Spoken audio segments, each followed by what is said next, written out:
Olá, eu sou a Sibeli. Hoje eu e o João Pentan estamos aqui com o Thiago Tabajara. Thiago, eu queria pedir para você se apresentar e falar um pouco para a gente, na nova pirâmide das necessidades humanas, qual que é por que que ela substitui a pirâmide de Maslow e o que que ela tem de importante em relação à neurociência? Bacana. Então, tenho mestrado e doutorado nos Estados Unidos, em neurociência aplicada ao marketing, especificamente, só que envolve negócios também, porque sou mestrado e doutorado em administração com ênfase em neuromarketing. E já estou nesse mercado já são 13 anos que eu já estou nesse mercado, sou um dos pioneiros do país. Temos a primeira pós-graduação MBA em Neurobusiness do país e temos MBA em Neuromarketing, mestrado em Neurociência para Negócios, que a gente trouxe de uma universidade americana. E tenho dedicado aí meu trabalho a desenvolver a ciência, a neurociência, para entender melhor as pessoas, né? O que que elas fazem, por que que elas fazem, para que a gente possa liderar, comprar, vender, negociar melhor, do que as estratégias convencionais da administração. Isso também está no meu livro, Mente de Aço, Atitudes de Ouro, se tornou best-seller, já tem um ano aí de publicação. E no meu trabalho do doutorado foi que surgiu essa questão de questionar a pirâmide de Maslow, porque é um trabalho desenvolvido pelo psicólogo Abraham Maslow lá em 1943 e que segue como um conceito válido até hoje. E a gente vê a administração, vê a psicologia, todo mundo bebendo nessa fonte para tentar entender as motivações humanas, e a gente percebe que esse conceito, ele, mesmo que não tenha tanta profundidade, olha talvez com certo receio, né? De será que isso é assim mesmo que nós funcionamos? Será que a necessidade de sobrevivência realmente é a principal? Porque quando a gente olha para a realidade, para o mundo como ele é, a gente percebe que muitas coisas não se encaixam. Foi a partir desse questionamento que eu decidi fazer minha pesquisa do doutorado. Demorou 5 anos a minha pesquisa. E um dos questionamentos que eu fiz é, bom, se sobrevivência é mais importante, por que que tem um cara lá no Oriente Médio que decide se explodir, perder a própria vida, sacrificar a própria sobrevivência em nome de uma causa, no nome daquilo que ele acredita?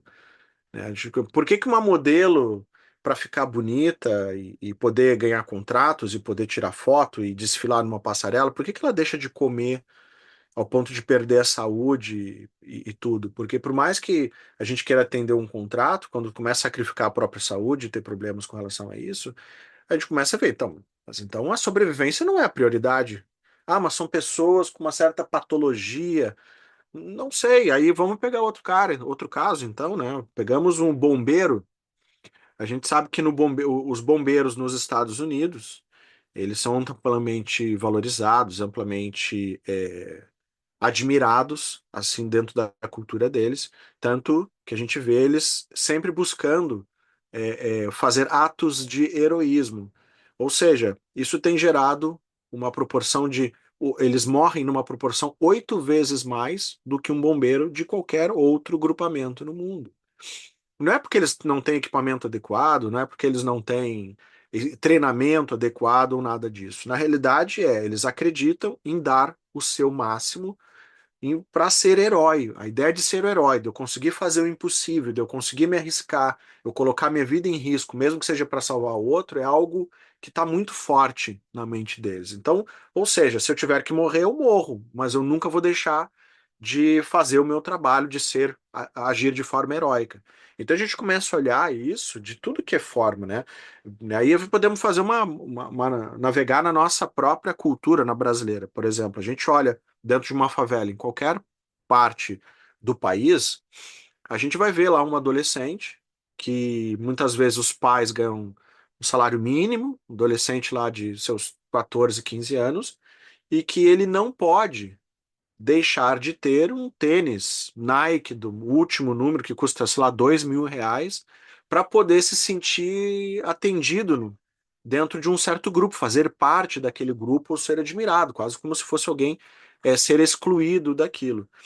E, claro, tanto que esse é um dos principais motivadores que faz muitas vezes os jovens acabam entrando no mundo do crime porque eles querem ter atendido essas suas necessidades e acabam buscando uma forma mais fácil de buscar esse dinheiro. Mas quando não vão ainda para o crime, eles acabam exigindo muito isso das suas famílias. Agora, como que isso pode ser mais importante do que comprar arroz, feijão e pagar as contas da família, né, em termos disso? Então a gente começa a ver a necessidade de reconhecimento, a necessidade de ser valorizado, de ser considerado importante como o principal motivador do ser humano. E aí a gente vai para o artigo original do Maslow, e ele mesmo nunca teve a pretensão de se tornar, talvez, gerar toda essa repercussão a partir do trabalho dele, como aconteceu. Ele coloca lá no artigo dele, ele diz que esse trabalho precisa, talvez, ser revisto, e ele é momentâneo, ele talvez deva ficar ou ser substituído. Ele deixa bem claro isso. E ele também coloca que o trabalho dele não pôde ser experimentado. Ele fez simplesmente por observação. Então ele olhou, achou que era assim, e escreveu. Né? Era possível fazer isso. No meu caso, eu fiz um experimento para descobrir isso. Né? Então, eu fui atrás. Nós entrevistamos, a amostra final ficou 315 pessoas. Então, de tudo que é tipo de idade, considerando um público, né, com idade economicamente ativa, então tinha que estar trabalhando e tinha que estar dentro entre 18 e 60 anos, mais ou menos, que é o que o governo decide como idade economicamente ativa. E consideramos, será que a influência da escolaridade tem influência de escolaridade? Influência de gênero? Influência de geracional? Será que tem? E a gente descobriu que, independente dessas questões, as variações que haviam eram muito pequenas. Né? Em geral, todas as pessoas querem ser reconhecidas. E só que o que que acontece? O reconhecimento ele muda de sociedade para sociedade. Então, por exemplo, no Brasil, a gente aqui que estuda, que tem titulação, esse tipo de reconhecimento só acontece dentro da academia. Para o mundo normal, para o povo, eu ser doutor não vale nada, não significa nada. Eles vão querer saber quantos seguidores eu tenho. É assim que eles vão achar que eu sou melhor ou pior do que o outro. Não o fato de ter doutorado nos Estados Unidos, não é isso que vale. Então, dependendo, aí trazendo um outro conceito lá do Pierre Bourdieu sobre campo social, a gente vai descobrir, conforme o campo social que a gente está inserido, o que leva alguém a ser reconhecido ou não muda. Então, por exemplo, a gente vai a outros lugares, nos Estados Unidos, o que eles valorizam como reconhecimento são outras coisas, assim como vários países da Europa, mas o fato é, independente da onde nós estejamos, todo mundo quer ser reconhecido. O campo social define o que nós queremos ser reconhecidos. Então, que, por exemplo, muitas vezes quem está numa favela vai querer o quê? Reconhecido é o seu jogador de futebol, vai ser o cantor de funk, porque dentro daquela cultura, algumas coisas têm valor, outras não têm.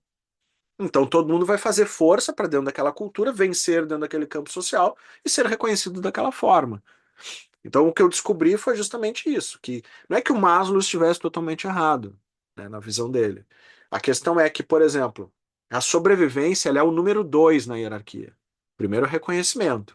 E a sobrevivência é o número dois, porque as pessoas já me perguntaram, tá, mas Thiago, como assim?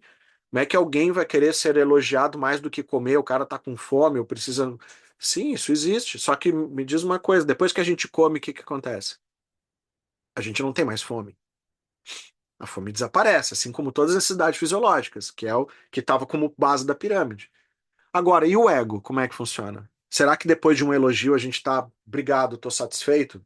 Não existe satisfação por elogio. A gente sempre quer mais e mais e mais. Isso faz parte. E durante muito tempo a gente acreditou que isso era uma coisa ruim, né? Todo mundo diz, não, tem que. Menos ego. É que assim, tem uma parte patológica da ideia de colocar o ego, que é quando eu me acho superior aos outros. Agora, quando eu entendo que eu tenho valor e que eu tenho mérito pelas coisas que eu faço, e que tudo bem me aplaudirem ou tudo bem eu ganhar tal prêmio, a gente começa a ver que isso é saudável. E perseguir isto não tem nada de errado. Nada de errado, é uma coisa saudável a gente perseguir isso. É por isso que a humanidade cresce, se desenvolve, é por isso que a gente tem inovações. Porque se as pessoas fossem simplesmente ficar dentro do seu sustento, né, do tipo, imagina se um Elon Musk, não, já tenho dinheiro aqui para ter uma vida boa, confortável, vou parar de inovar, de criar as coisas, de investir, de fazer negócio. Imagina se cada uma das pessoas que construíram essa sociedade que a gente tem hoje fossem se acomodar dessa forma. O que prova que, realmente, sobrevivência não é a principal motivação. Por que que um cara que já tem tudo, tem dinheiro para suas próximas, sei lá, 50 gerações, por que que ele segue trabalhando insanamente para fazer as coisas diferentes? Porque ele quer deixar o nome na sociedade, ele quer deixar o nome na história. Ele quer que todo mundo lembre dele daqui a 100 anos, daqui a 200 anos. E aí entra por que que o Maslow está tão errado. Porque assim, quando a gente começa a ver a necessidade de sobrevivência significa manter o nosso corpo, a nossa existência por o maior tempo possível, né? E tanto que isso guia muito as nossas decisões aqui. Mas beleza, como é que eu posso ficar vivo mais tempo do que a nossa própria existência física? É fazer, ao invés dos nossos genes ficarem vivos, eu fazer os nossos memes ficarem vivos. E os memes são as minhas ideias, os meus conceitos, aquilo que eu criei como legado. Então, daqui a 300 anos, talvez lembrem de mim, como alguém que se mantém vivo na mente das pessoas mesmo depois sem existir fisicamente. Então, tanto que a própria necessidade de reprodução tem a ver com a questão de sobrevivência. Só que a gente não consegue permanecer vivo mais do que 10 gerações, porque é simples, né? Minha filha tem 50% do meu gene, minha neta vai ter 25, meu bisneto vai ter 12,5 e assim por diante. Depois de 10 gerações, nós não existimos mais geneticamente na sociedade, mas nós podemos existir nas sociedades a partir dos legados que a gente cria. E isso é uma forma de sobrevivência. Então, assim, a outra coisa importante que existe é quando nós nos tornamos importantes, quando nós nos tornamos admirados, nós conseguimos buscar nossa sobrevivência de forma mais fácil ou mais difícil? Mais fácil. Então, alguém que tem um nome no mercado, que tem um certo respaldo, que as pessoas olham e admiram, essa pessoa tem mais favorecimentos e mais pessoas querendo fazer negócio com essa pessoa do que alguém que é desconhecido. Então, a próprio reconhecimento, essa admiração, ela propicia com que a pessoa adquira a sua sobrevivência de uma forma muito mais impactante do que trabalhar pela própria sobrevivência. Digamos que ser admirado é a forma mais inteligente de trabalhar pela própria sobrevivência. O próprio Trump cansou de dizer que eu saio. Isso antes dele ser presidente. Eu vou nos restaurantes e eu não preciso nem levar carteira. Como assim, um cara milionário? É, porque ninguém deixa ele pagar.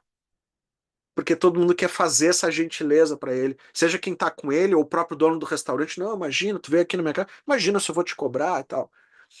Então, o reconhecimento e a admiração que a gente pode obter na nossa sociedade é o que nos geram as melhores oportunidades para garantir a nossa sobrevivência. Então, no final das contas, acabou ficando essa a base, né? Interessante, professor. E professor, me diz uma coisa. Tem um livro agora do Robert Sapolsky que está fazendo bastante sucesso aí no meio da neurociência, um livro bem polêmico, né, que fala da, Comporte-se. não, o outro dele, o mais atual, né, que fala da questão do livre-arbítrio, né, e ele defende a não existência do livre-arbítrio, né, e aí existe toda essa discussão na neurociência atual. E você falou bastante de sucesso, né, reconhecimento, sucesso, admiração, né, como que você enxerga a formação da mentalidade e como que isso interfere nas escolhas de vida e na conquista do sucesso e como que dá para a gente linkar com essa ideia que o Sapolsky defende, né, que é bem polêmica. Eu acredito que exista livre-arbítrio, sim, porque, por exemplo, a gente poderia estar passando hoje o dia inteiro deitado, dormindo em casa, a gente está aqui conversando e trocando essa ideia, gravando esse podcast. A gente poderia estar indo pelo caminho do conforto, o caminho do tradicional, mas não, a gente tá indo pelo caminho do extraordinário, do fora do normal, fazendo coisas que os outros não estão, buscando a liderança naquele que a gente faz, né? Buscando a liderança desse podcast, buscando a liderança dos nossos nomes naquilo que a gente faz. Então, a gente tem todo o tempo a possibilidade de fazer ou não. Mas aí talvez a gente coloque, mas eu também falo sobre isso, né? Por exemplo, conforme o lugar que a gente nasceu no globo, a gente vai ter condições de trabalhar em determinadas áreas ou não. A gente mesmo aqui, eu sou do Rio Grande do Sul, a gente tem aqui uma região que é Santa Cruz, região fumageira predominantemente, né? Trabalhando com fumo e tudo. E o que que normalmente as pessoas que moram lá fazem? Né? Por mais que alguém queira, olha, eu tenho propósito de vida, quero. O cara vai trabalhar onde? Nas empresas que tem ali na volta dele disponível, e em geral vão ser algumas das fumageiras para fazer isso. É claro que isso é um pouco limitante com relação a isso, mas a gente vai olhar as pessoas que fizeram sucesso no mundo, quase nenhuma delas ficou no lugar que nasceu. Elas foram atrás da oportunidade para atender as suas necessidades onde elas estiveram. E hoje nunca foi tão fácil viajar o mundo como hoje. Agora, imagina a quantidade de pessoas na história, a gente já viu fazendo isso, travessia de 3 meses de barco, com roupa do corpo, há 100 anos atrás. Então, só que aí tem aquela questão: será que as pessoas estão afim de passar por esse tipo de desgaste mental, emocional, cognitivo, né, esse risco todo, de às vezes romper com estruturas, com famílias, com sociedades e para uma situação totalmente nova, onde nós não somos ninguém, para tentar construir alguma coisa? Em geral, as pessoas não estão afim desse risco, elas querem o bônus sem o ônus de nenhum tipo de conquista. Só que para a gente obter sucesso, a gente não consegue ter esse tipo de comportamento sem mudar a mentalidade com relação a isso. A gente pode dizer que a mentalidade é o software. Nada vai acontecer se a mentalidade está mudada. Não tem como. Nenhuma ação é possível. Ninguém vai, por exemplo, dizer que eu vou mudar de cidade, disposto a abrir mão de contatos com a família, de confortos ou da familiaridade dos lugares onde cresceu, onde viveu, para ir para um lugar totalmente novo, desconhecido, sem saber como é lá, se não tiver mudado a mentalidade para isso. Se enxergar que vale a pena, se enxergar que talvez onde ele more não tem as oportunidades que ele gostaria, porque a gente tem vivido uma sociedade que muito vitimista, né, que reclama que eu quero que a oportunidade venha a mim, né? Eu moro no fim do mundo em tal lugar e reclamo que o governo deveria me estar me gerando oportunidade. Não, não, não é o papel, não é assim que funciona. A gente tem que ir atrás da oportunidade, né? E não importa se a gente tem ou não tem recurso, se a gente tem a mentalidade certa, a gente arranja o recurso. E eu falo isso com propriedade. Eu não recebi nada nunca de ninguém. Eu estudei em colégio estadual. Meus pais não me pagaram ensino nenhum. Eu paguei minha faculdade trabalhando no mercado. E durante um bom tempo tive que sustentar os meus pais também, quando eu tinha 20 e poucos anos. Além de me sustentar e tudo. Então, assim, eu não ganhei nada nunca de ninguém. Eu sou um cara normal. Estudei em colégio estadual, só que eu fiz por onde? Eu gastei meu tempo direito e usei os meus recursos da melhor forma. Então, sem qualquer tipo de favorecimento. Então, assim, o que que eu quero dizer? Qualquer um pode. A questão é, a gente está a fim de fazer o que é necessário fazer para se chegar onde se quer? E a resposta, em geral, quando a gente olha para gerações mais novas, né, finzinho da Y, geração Z, não tô afim. Eu quero buscar a minha saúde mental. E o pessoal tem tratado um assunto sério que é a saúde mental de uma forma banal, como tem sido feito hoje isso. Que qualquer um que já dá uma cobrada mais enfática, se já dá uma desgastada um pouquinho mais, não tem que trabalhar e estudar ao mesmo tempo, o pessoal diz, não, eu preciso equilibrar a vida. Que equilibrar a vida, caramba, né? Peraí, eu sou geração X, eu nasci na década de 70, eu sou de 79.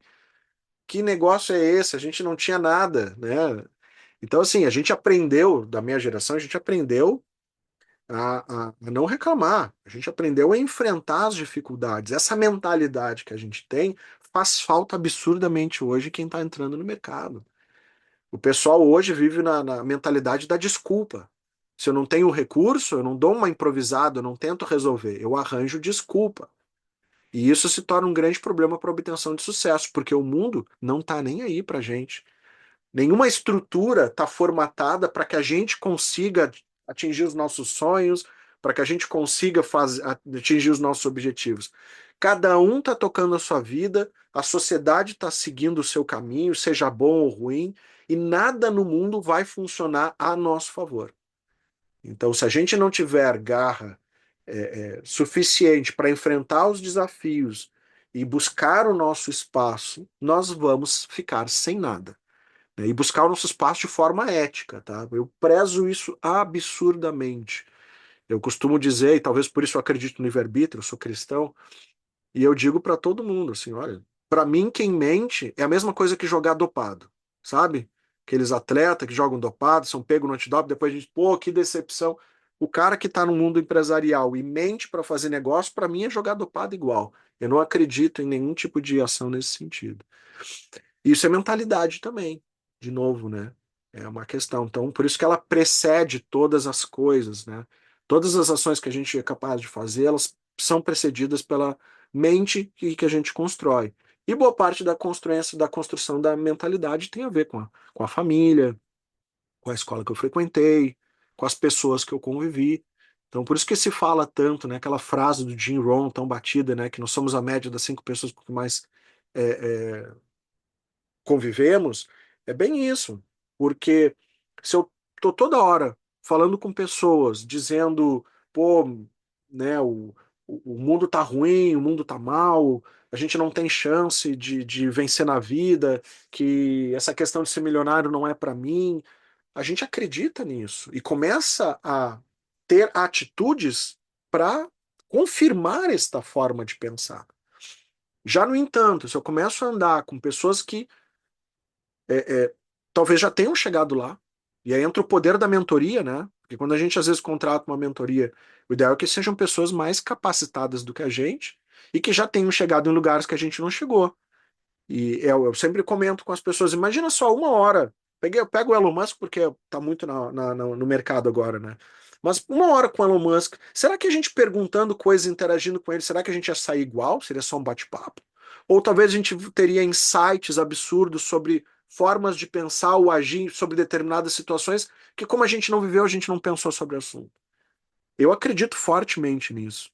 Então, muitas vezes, a gente vai precisar fazer o que a gente chama no meu livro, fala, a higienização das ideosferas, né? Ou seja, a gente vai precisar limpar esse convívio com pessoas que não só não estão agregando, porque se não só não agregasse já seria vitória, mas pessoas que estão colocando para baixo, porque o ser humano, ele tende, em situações de desequilíbrio de poder, fazer de tudo para o outro perder só para que ele se sinta bem consigo mesmo. Porque assim, se nós, por exemplo, somos irmãos e nós somos na mesma família, é comum isso acontecer, tá? Eu acho fantástico quando irmãos se amam e se ajudam, mas não é a maioria que eu vejo por aí hoje. Então a gente vê às vezes irmãos, assim, crescemos juntos, estamos no mesmo lugar, estudamos na mesma escola, os mesmos pais. Aí um cresce. Esse aqui não consegue festejar o sucesso do outro. Por quê? Porque se eu festejar o sucesso do outro, significa que o outro é melhor que eu, porque eu não consegui fazer o que ele fez. Então eu não quero me sentir diminuído perante o outro, então eu nego o sucesso do outro. Isso acontece com amigos, acontece com parentes. Por isso que a gente tem tantos detratores na própria família. Porque como assim o fulaninho ali, o ranhento ali, que tinha até problema para falar na infância, agora é doutor e está escrevendo livro, fazendo as coisas, né? Como assim? As pessoas acabam não entendendo. E aí colocam para baixo as pessoas. Então, e se a gente não se liberta disso emocionalmente, a gente não consegue avançar. Não consegue avançar mesmo. Não estou querendo dizer que as pessoas são descartáveis. Eu só acho que todo mundo é livre para fazer o que quiser. E se alguém está tentando me fazer mal de forma inconsciente até, cabe eu, por amor a mim mesmo, me afastar daquilo que me faz mal, né? Isso é assim, até mesmo porque se as pessoas dizem que gostam da gente e não nos fazem bem, então que gostar da gente é esse? Então a gente tem que ser inteligente e não ser emocionalmente dependente das pessoas. O principal, talvez, problema que eu veja para as pessoas obterem o sucesso é que elas se sentem emocionalmente dependentes. Aquela história, né? Eu não posso mudar para os Estados Unidos, porque o que que a minha mãe vai achar? Imagina, eu vou deixar minha mãe aqui, ou meu pai, ou meus irmãos conviver. Isso é uma limitação de pensamento, né? E aí a pessoa abandona o seu sucesso, talvez uma carreira promissora, um talento, que fica lá, morno, encostado num trabalho mais ou menos que a pessoa não gosta, e só para ficar reclamando da vida. Então eu não acredito nessa forma de viver que a maioria das pessoas vivem, né? Tanto tem mais estatística, uma pena que eu não lembro a fonte, mas que 90% das pessoas é, é, nascem e morrem num raio de até 50 quilômetros.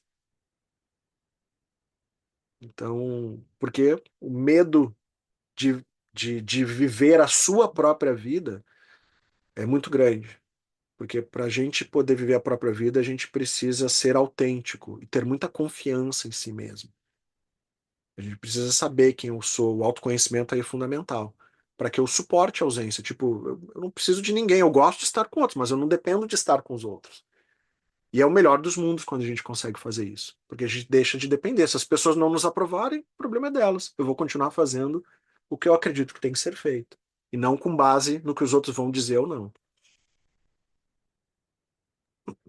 E você falou bastante sobre as novas gerações, enfim, que acabam sucumbindo à qualidade de vida, né? A gente tem escutado bastante esse tema, que eles, na realidade, eles não querem ser o que a gente é hoje, né? Olho tremendo, trabalhar 15 horas por dia. Eu acho que esse é o reflexo da cultura que a gente criou para essa galera. Mas, por outro lado, a gente vê também o movimento das empresas começarem a contratar pessoas mais velhas para trazer performance para dentro do negócio, porque as novas gerações estão espanando. E como é que você vê que a cultura influencia a performance? Legal, eu tenho uma visão até sobre isso que é o seguinte, olha.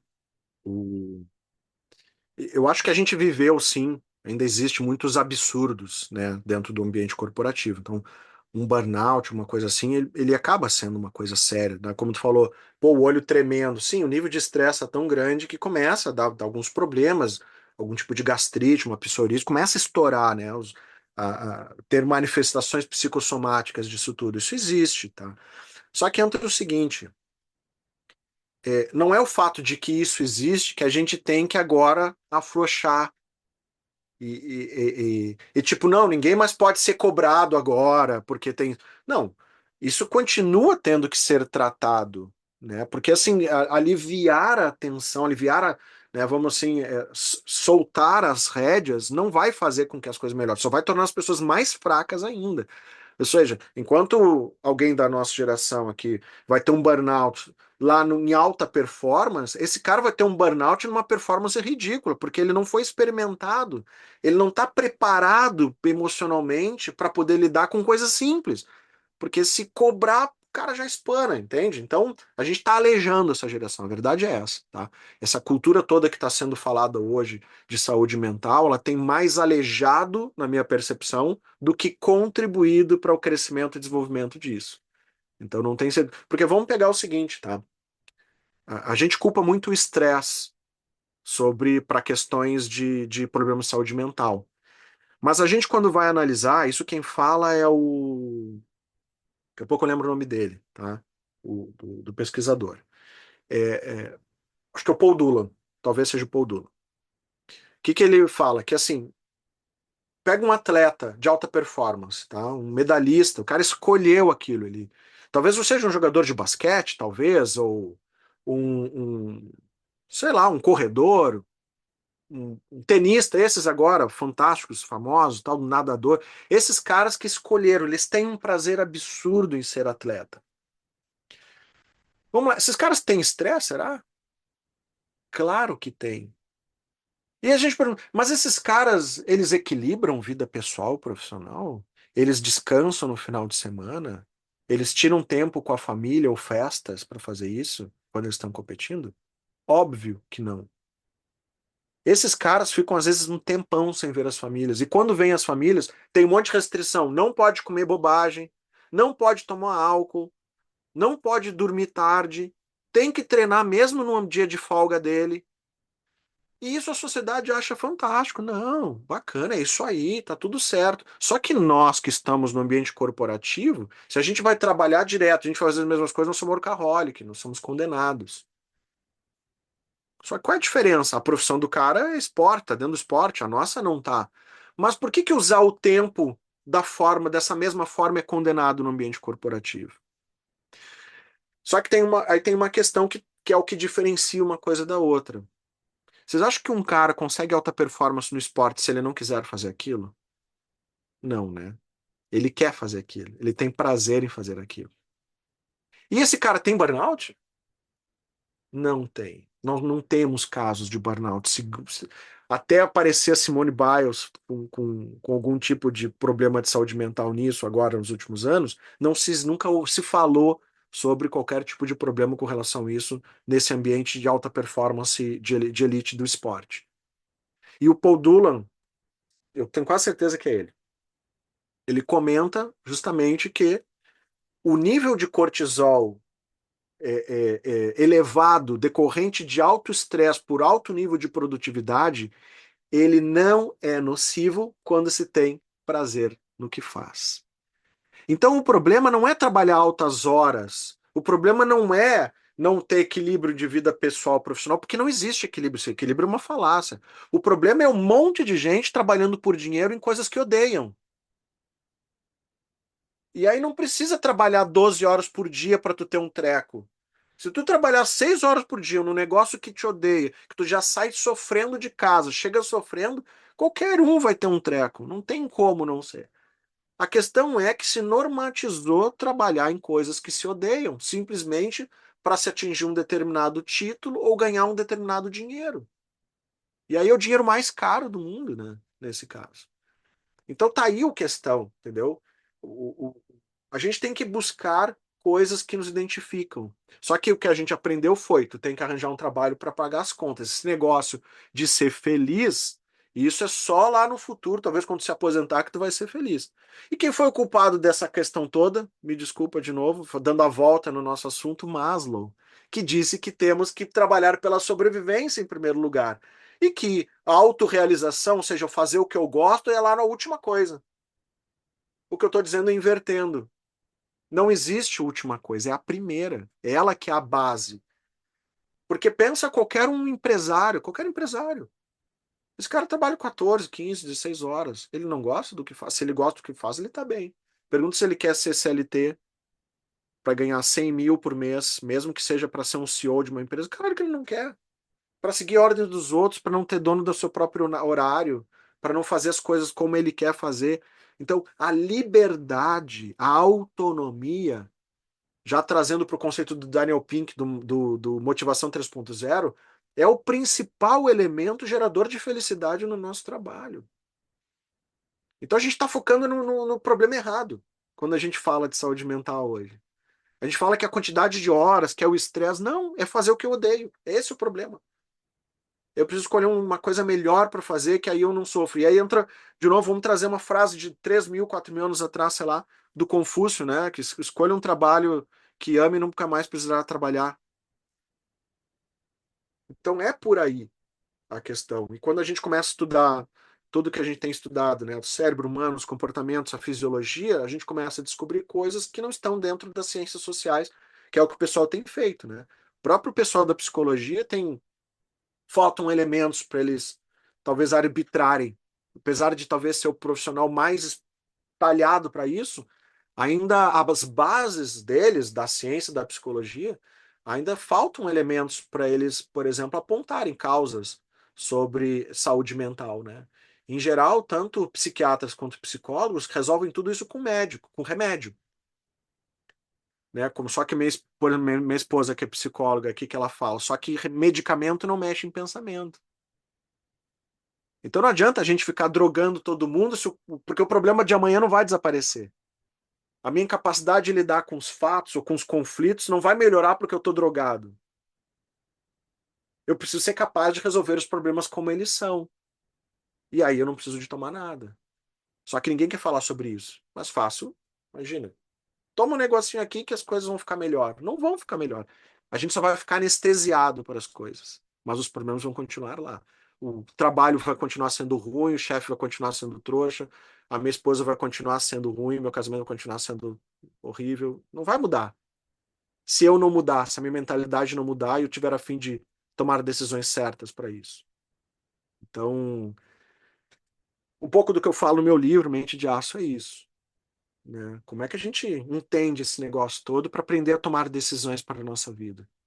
Porque, em geral, quando a gente segue a manada, né, quando a gente segue lá o efeito bandwagon, né, do viés cognitivo, quando a gente segue a conformidade social de acompanhar os outros, mesmo quando os outros estão errados, quando todos esses, quando a gente segue cegamente autoridades em mídias sociais, acreditando em tudo que eles dizem só porque eles têm milhões de seguidores, aí sim a gente perde o livre-arbítrio. Quando a gente decide parar de pensar por nós mesmos, é onde a gente perde o livre-arbítrio. Fora isso, a gente decide. Não, o cara pode. Eu canso de dizer isso. Tem um montão de caras de milhões de seguidores que às vezes eu me dou o trabalho, eu vou lá e escrevo. Meu, tá errado. Tá aqui a fonte, não tá errado.